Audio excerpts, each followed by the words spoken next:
Hello and a very warm welcome to Insight. I'm Amandra Bhatt. Today we discuss the situation in Thailand with political violence escalating over the weekend with attacks on anti-government rallies. These attacks are the latest in the political turmoil that Thailand has been witnessing since November, with anti-government protests led by opposition-backed demonstrators who are demanding that the Prime Minister Yingluck Shinawatra resign. Today in Insight we discuss what's behind these protests and the implications on politics of Thailand as well as for the region.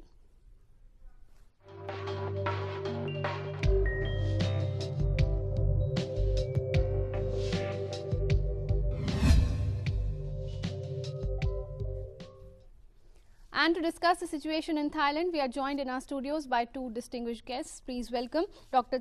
Sachin Chaturvedi. He is a senior fellow with RIS, that is Research and Information Systems for Developing Countries. Welcome to Insight, Dr. Chaturvedi. We are also joined by Professor Jitendra Uttam from the Center for East Asian Studies, Jawaharlal Nehru University. Welcome to Insight, Professor Uttam. Later in the program, we'll be joined by Ambassador Leela Ponappa, a former Indian ambassador to Thailand, and also Professor Dr. Uday Bhanu Singh from IDSA. Professor Uttam, I'd like to begin with you. We understand this crisis is on for nearly 4 months in Thailand and it has now taken a violent turn. How do you look at the situation now? Is there any scope for reconciliation, and what's really behind these protests? Actually, the Thai military on Monday, they have warned about the imminent collapse of the nation because the situation is actually getting out of control. Right. And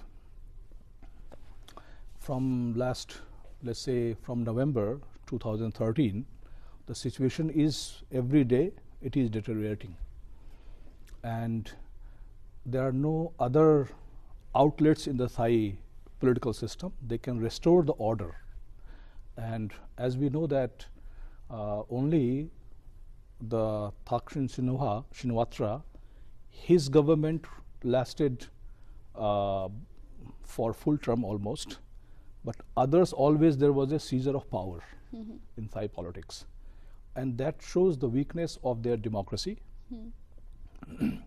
And I think the solution for the current impasse, and that is also getting violent, is long term. In the short term, there must be some either from the monarchy or from the military or from the opposition group, there can be some meeting that can try to reconcile all these warring factions. Otherwise, the situation is getting out of control, and not only Thailand but many other countries, they are worried about this situation. Right. And I think they have to have the situation where people from all sides, they can join together for the sake of the survival of the nation, because that is at the stake now. So I think some solution will be coming from the monarchy or from the other opposition groups, because even the farmers, some of the farmers now they have joined the anti-government protest, and that's a little bit disturbing situation for the current government, because the farmer and the rural people, they are their support base. Right. But there is some problem that when they are buying rice more than the market price, and due to that actually Thailand has slipped from #1 position as a rice exporter in the world to #3 position. Even India and Vietnam, they are gaining the ground. So in that context, I think the government is also very much careful that they should not lose the support, and also the opposition, because it is mostly located and concentrated in Bangkok and the industrial system that is surrounding there. So that is creating a problem, because if the opposition moves to the wider rural area in Thailand and get the support, so it will also contain some of the powers that the government has, and also it will balance. So I think in one way, like in India we have Panchayati Raj.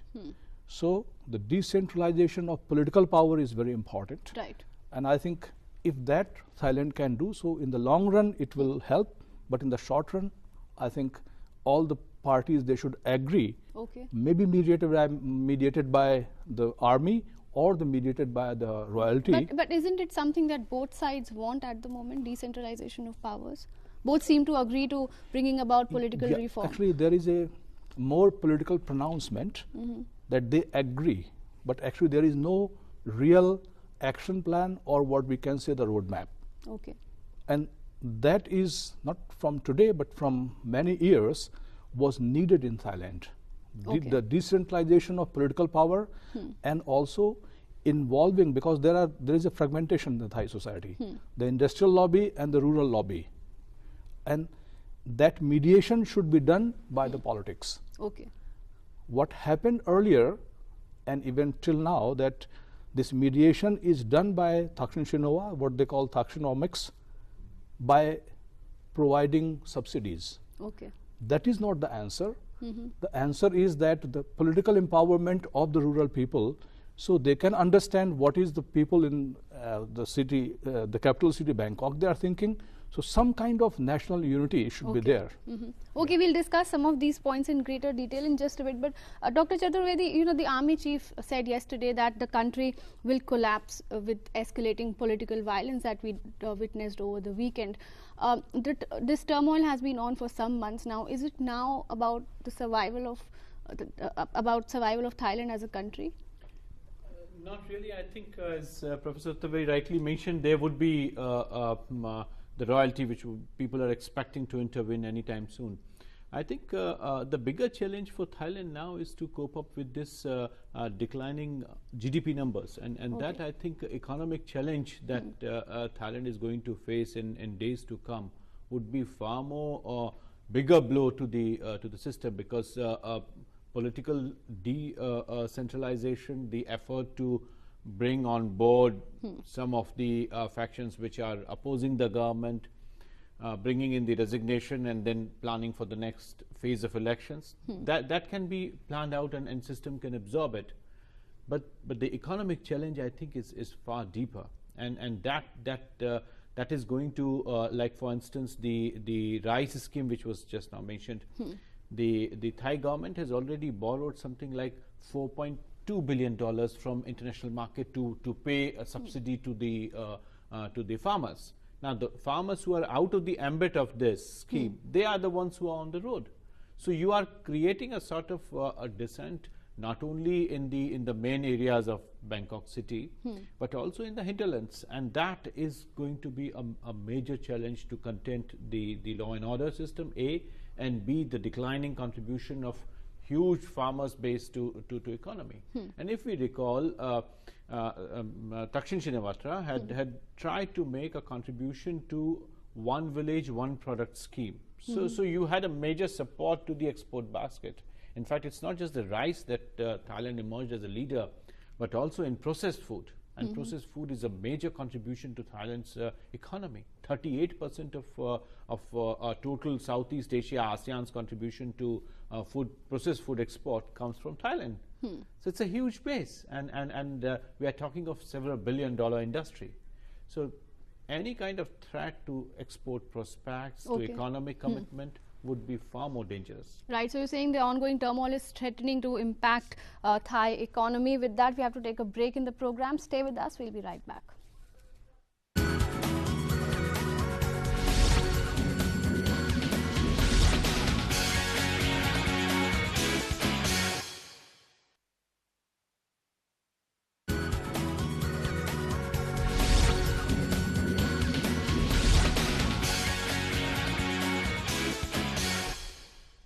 Welcome back to Insight. We are discussing the political situation in Thailand.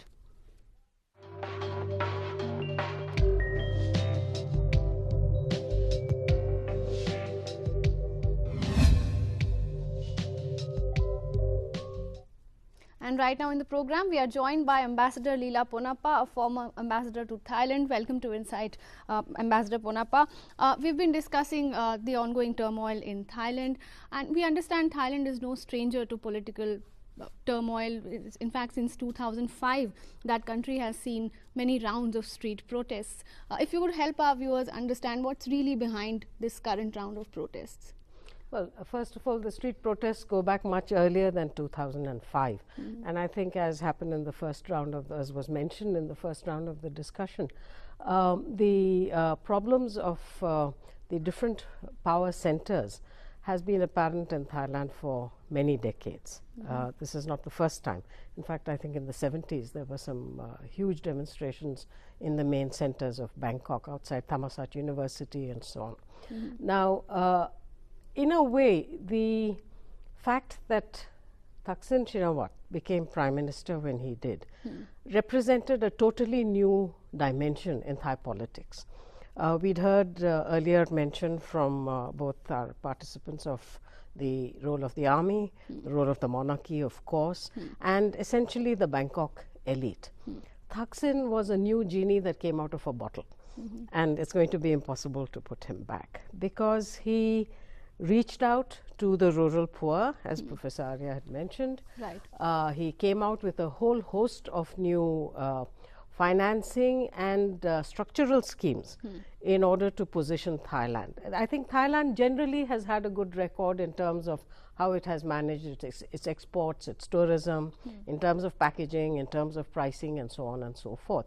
Here was an attempt to empower a wider section of the populace. Bangkok, of course, is dominant because that's where you have the major center of focus of population and production and so on.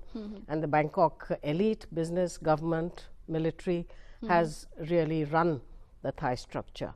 But now you have these new elements. Okay. And I think the tussle between the two is going to take some time to play out. And what we are seeing now really harks back to what happened when a person like Thaksin, who belongs to the northern part of the country and is not a Bangkok insider, he came into power. And this really represents a continuation of it. And I think we will see disturbances of this kind until some kind of equilibrium is found.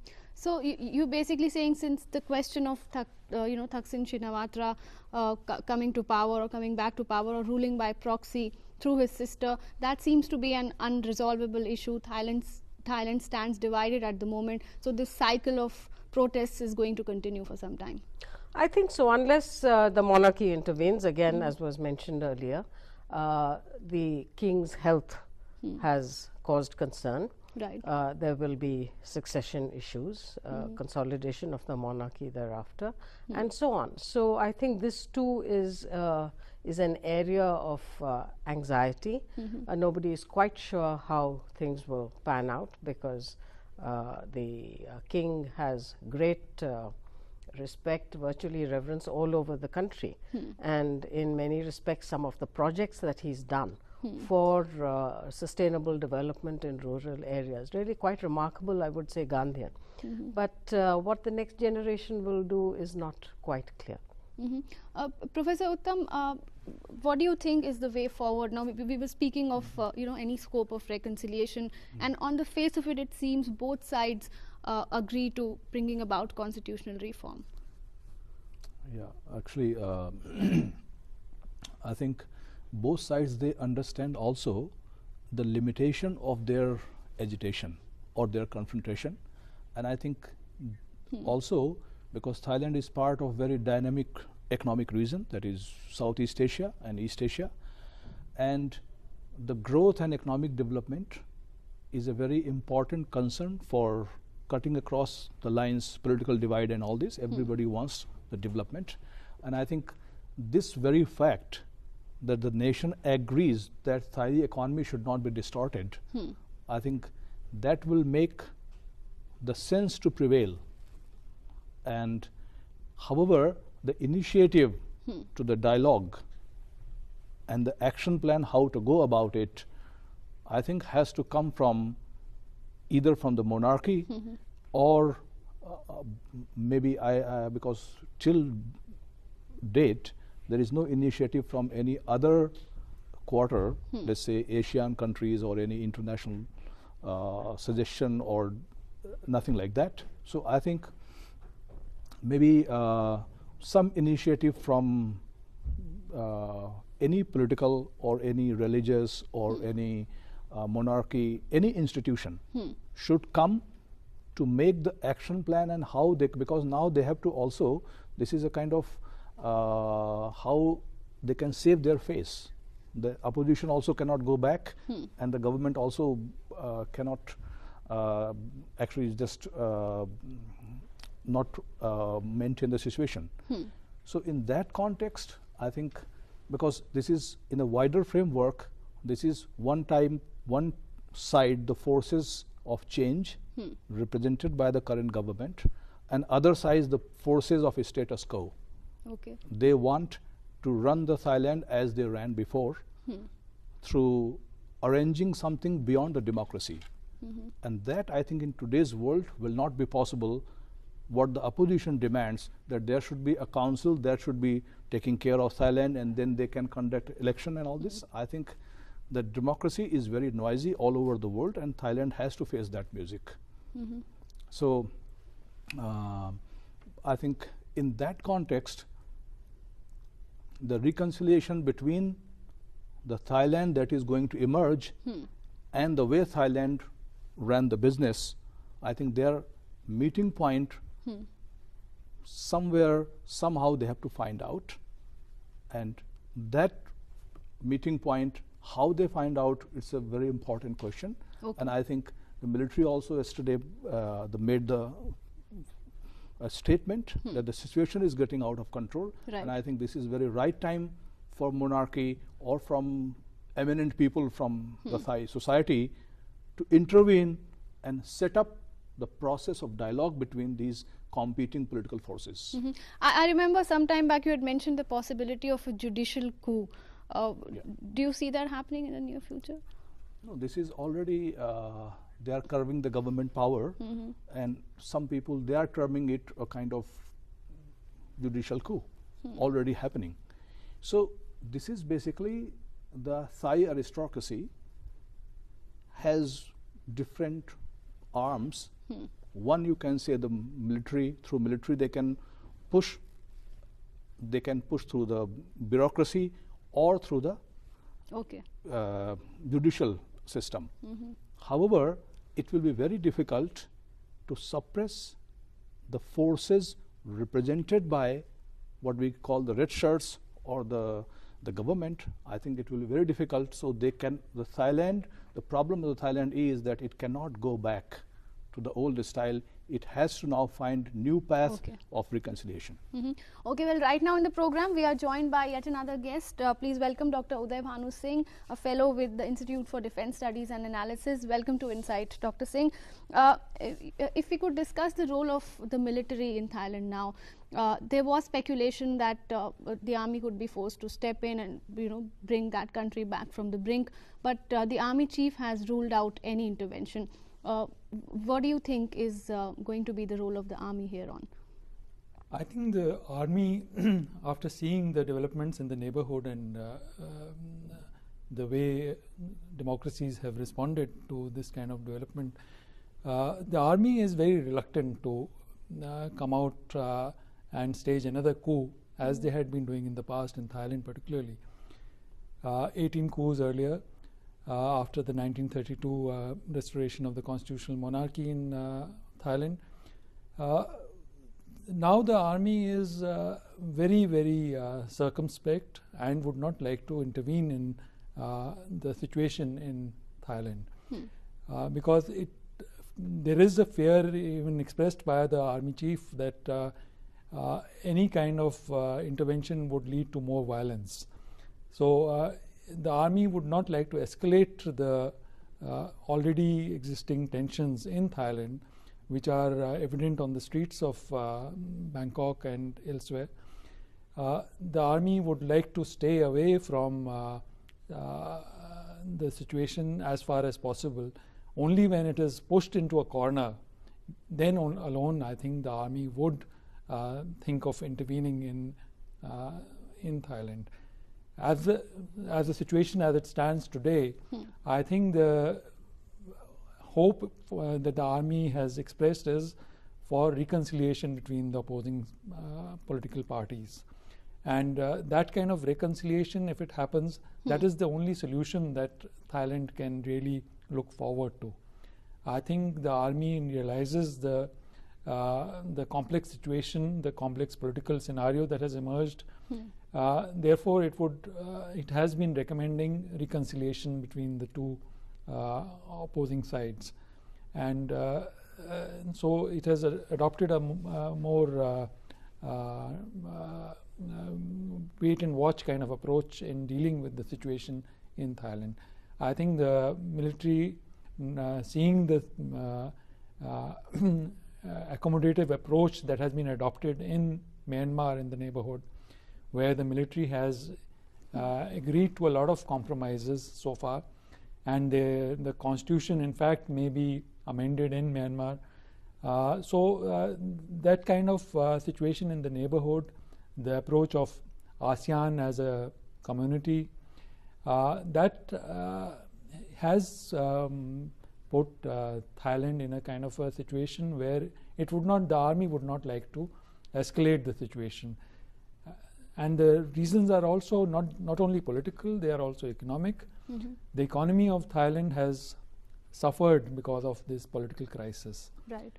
And the army too realizes that any further escalation would only make the economic situation worse.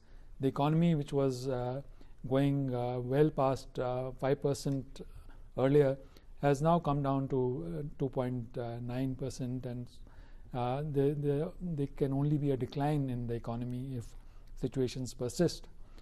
So to bring the economy back on rails, to bring the political crisis, the political situation on rails, there has to be a reconciliation among the Democrats and the Pheu Thai party, and that can only happen if there is an understanding on the part of Yingluck and also on the part of the Democrat Party leaders that there are problems on both sides, and until they sit across the table, these problems would not be resolved, and Thailand would only go, there would be only a downslide in the political system in Thailand. Dr. Chaturvedi, why do you think the army is reluctant to intervene this time around? Because as Dr. Uday Bhanu mentioned, there have been 18 coups in around 80 years or so. See, the character of the nation has changed in last 10 years, and as he rightly pointed out, the economic growth has much to contribute to this changed perception.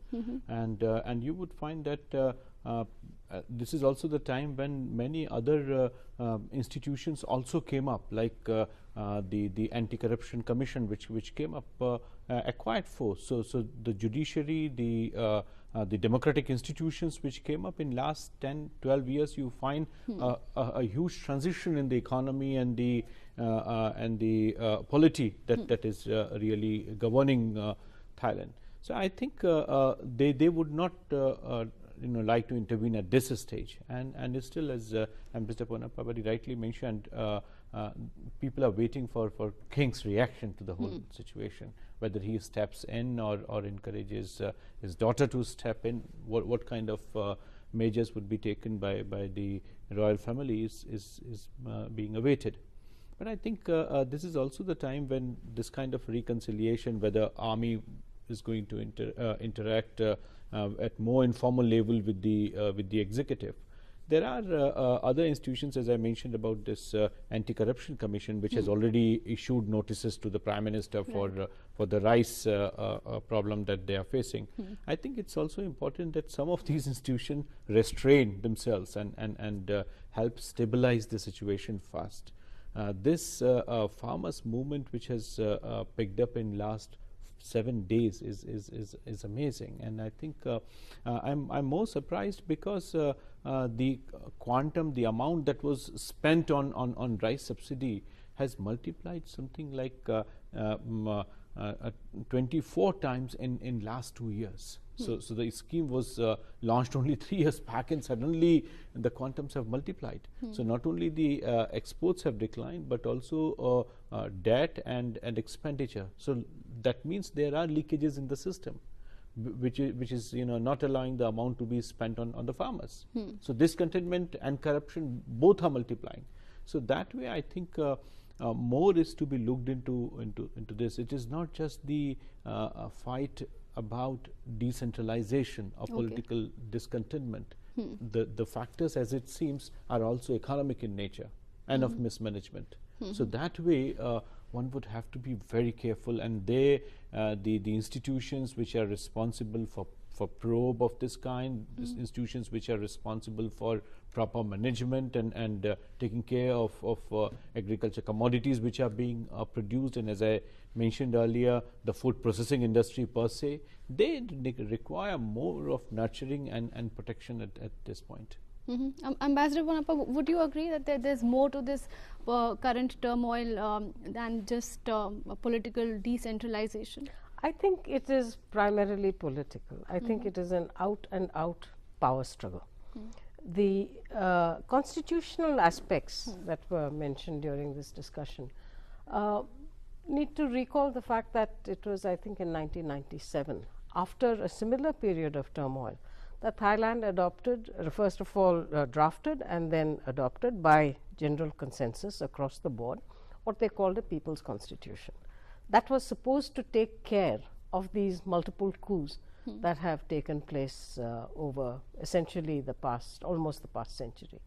And this was what threw up the then Thai party under Thaksin Shinawatra, and the kind of schemes that he put in place, including what was initially really not a direct rice subsidy scheme, but a rice storage scheme. Unlike our system where you have a support price and so on. It started first as a kind of warehousing scheme that allowed the farmer to decide when to go to market, but it then got converted to this very major subsidy scheme. Because rice has been a major Thai export. At one point it was the world's #1 exporter of rice. And Thaksin, in fact, was trying to develop some kind of an understanding among the major rice exporters, and this is where Vietnam's role became very important, because Vietnam entered the commodities market with rice, with coffee, with pepper, and in each case the prices of these things got affected. So rice is a very major part of the Thai political economy. Okay. And therefore I think the kind of concern that has now arisen with regard to what one could call rice economics would be a further input into the political destabilization. At one point of time in Thailand, or even if you look at a country like Italy, however messy the politics were, if the economics were okay, the country carried on. Right. Excepting that here now it is back-ending into the politics, and the politics, as I see it, are really all-out attempt to gain power. Now, the institutions that were mentioned, you have, of course, the parliament and so on and so forth. The Democratic Party was as much signatory to the constitution as Thai Rak Thai, excepting that they have not won a parliamentary election ever since this happened. I mean, briefly you had you had a democratic government under Chuan Lik Pai and so on, but thereafter it has always been Thaksin dominated, either directly or after the coup of 2006 via the newly constituted Pheu Thai party.